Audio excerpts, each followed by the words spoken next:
दोस्तों विदेश पहुंचने के बाद जिस कंपनी में आप पहुंचते हैं, अगर आपको पता लगता है उस कंपनी का मैनेजमेंट अच्छा नहीं है, वहाँ के रूल्स अच्छे नहीं है, सिस्टम अच्छा नहीं है, स्टाफ अच्छा नहीं है, या फिर हो सकता है कि लेबर में जो काम कर रहे हैं वो लोग अच्छे ना हों, या फिर टीम आपको सपोर्ट नहीं करती, टीम के अंदर कोऑपरेशन नहीं है, बहुत सारी दिक्कतें होती हैं। इन दिक्कतों के साथ काम करना आपके लिए बहुत बड़ी प्रॉब्लम या सरदर्दी बन जाता है। आज की इस वीडियो में दोस्तों मैं इन्हीं प्रॉब्लम और सरदर्दी का सॉल्यूशन लेकर आया, तो प्लीज़ वीडियो को लास्ट तक देखते रहिए। मेरा नाम है अशरफ, आप देख रहे हैं GCC help. Let's get started.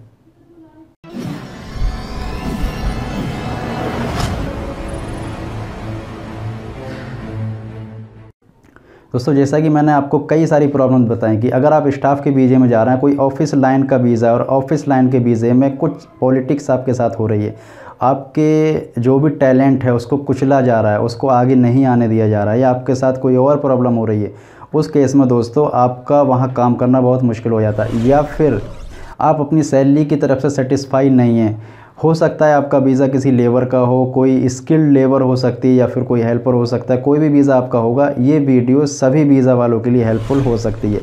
अगर आपका कोई skilled visa, for example carpenter, painter, helper, electrician, mason, कोई भी वीज़ा आपका हो सकता है, इन वीज़ा वालों के साथ भी कुछ ना कुछ पॉलिटिक्स वहाँ पर होती है, जो वहाँ पर पुराने लोग करते हैं। और इन्हीं पॉलिटिक्स की वजह से बंदा वहाँ पर फेडअप हो जाता है, बहुत ज़्यादा परेशान हो जाता है, और उसके मन में कई तरीके के विचार आते हैं कि मैं इस कंपनी को रिज़ाइन कर दूँ, रिज़ाइन करने के बाद कहाँ जाऊँ, बेचारा मजबूर है, अपना 1,50,000 रुपया खर्च करके यहाँ पहुँचा, उसके बाद घर आकर बैठ गया, वो पैसे का क्या हुआ। हो सकता है वापस आने के बाद जो उसकी टीम है जो इंडिया में काम कर रही थी, दूसरे मुल्क में काम कर रही थी, वो उसकी हंसी बनाए। बहुत सारे केसेस होते हैं दोस्तों। मेरे सामने कुछ केस ऐसे भी आए कि लोग घर भी नहीं आना चाह रहे थे और वहाँ पर काम भी नहीं करना चाह रहे थे। इसकी वजह से लोगों ने सुसाइड किया। कई केसों में ऐसा भी हुआ है। कोई अपनी सैलरी की तरफ से सेटिस्फाई नहीं होता, या फिर कोई टीम के कोऑपरेशन की वजह से सेटिस्फाई नहीं होता। दोस्तों इन सभी केसों का, इन सभी प्रॉब्लम्स का एक ही हल है, कंपनी को रिज़ाइन करना और दूसरी अच्छी कंपनी को सर्च करना। दोस्तों अगर मैं अपनी बात करूँ तो मैंने वहाँ 10 साल के पीरियड में 4 कंपनी चेंज की हैं। और मैंने जो किया, आप उस केस में क्या कर सकते हैं, या फिर लीगली हेल्प आपको किस तरह से मिल सकती है, क्योंकि मैं जो चेंज करके निकल चुका हूं तो वो प्रोफेशनली और लीगली हेल्प आपकी करने वाला हूं। दोस्तों जब भी आप बहुत ज़्यादा परेशान हो जाएं, बहुत ज़्यादा ऊब जाएं, कंपनी को छोड़ना ही एक ऑप्शन है, दूसरा कोई ऑप्शन नहीं है, तो छोड़ने के बाद, रिज़ाइन करने के बाद घर आकर बैठने से बेहतर है कि आप सबसे पहले वहाँ कंपनी सर्च कीजिए। रिज़ाइन देने से पहले आपको कंपनी सर्च करनी है सबसे पहले। और जब कंपनी आपको मिल जाती है, आपका इंटरव्यू डन हो जाता है, आप सैलरी से सेटिस्फाई और अपने काम से सेटिस्फाई हो जाते हैं, उसके बाद आप उस कंपनी को, जो आप जहां पर काम कर रहे हैं, इस कंपनी को आप रिज़ाइन दीजिए। और लास्ट वर्किंग डे जो वहां के लेबर लॉ के हिसाब से 1 मंथ है, 1 मंथ पीरियड आपको काम करना ही करना है। रिज़ाइन देने के बाद आपको 1 महीना काम करना है।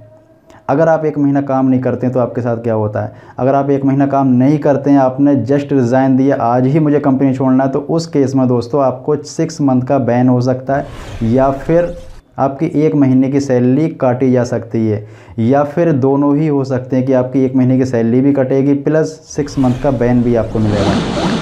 और अगर आपका 6 मंथ का बैन लग जाता है तो कोई भी वीज़ा आपके पासपोर्ट के ऊपर 6 महीने से पहले इशू नहीं होगा। इस प्रॉब्लम से बचने के लिए दोस्तों आप लीगली फ़ाइट कीजिए, आप लेबर लॉ के कानून को ध्यान में रख कर फ़ाइट कीजिए। अगर आपको कंपनी को रिज़ाइन करना ही है तो रिज़ाइन पेपर देने के 1 महीने के बाद आप जिस पोजीशन में काम कर रहे हैं, अपने पूरे दिल के साथ उसी पोजीशन में उसी तरह हार्ड वर्किंग करते रहिए और मेहनत करते रहिए। और सामने जो कंपनी है, जो जिसने आपको ऑफ़र लेटर दिया, उसको भी ये कह के रखना होगा कि हमें कम से कम आने के लिए 1 महीना चाहिए, तो उस कंपनी को भी एतराज़ नहीं होगा और वो 1 महीने तक भी रुक जाएगी।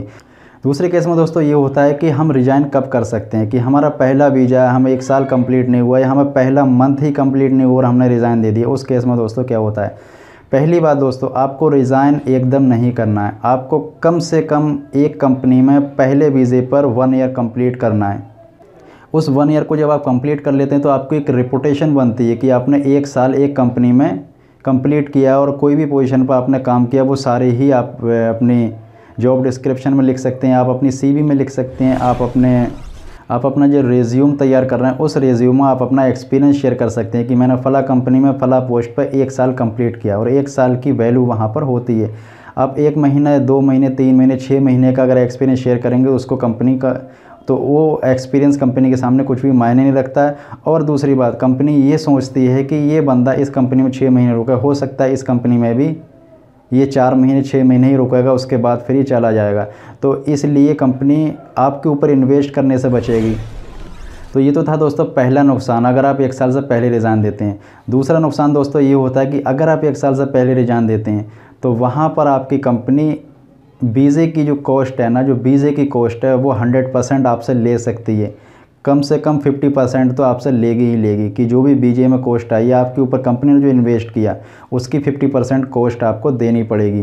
तो कोशिश कीजिए दोस्तों 1 साल तक कैसे भी कंपनी में निकालिए अपना टाइम, कैसे भी करके पास कीजिए, और 1 साल पूरा होने के बाद आप रिज़ाइन कीजिए तो आपको वीज़े की कॉस्ट भी नहीं देनी पड़ेगी। आप जो दूसरी कंपनी में जा रहे हैं वहाँ की आपकी रेपुटेशन भी अच्छी बन जाएगी, और जो सैलरी की आप एक्सपेक्ट कर रहे हैं वो सैलरी भी आपको मिल जाएगी। उम्मीद है दोस्तों कि आपकी प्रॉब्लम का हल हो गया होगा, या मुझे ये नहीं मालूम कि आपके साथ प्रॉब्लम क्या हो रही है तो उसका हल मैंने ना बताया हो। उस केस में दोस्तों आपके सामने कमेंट बॉक्स है, आप कमेंट करके मुझसे पूछ सकते हैं, आपकी लीगली हेल्प करूँगा, सपोर्ट करूँगा। आज की वीडियो में दोस्तों बस इतना ही, मिलते हैं अगली वीडियो नए टॉपिक के साथ, तब तक के लिए गुड बाय, टेक केयर।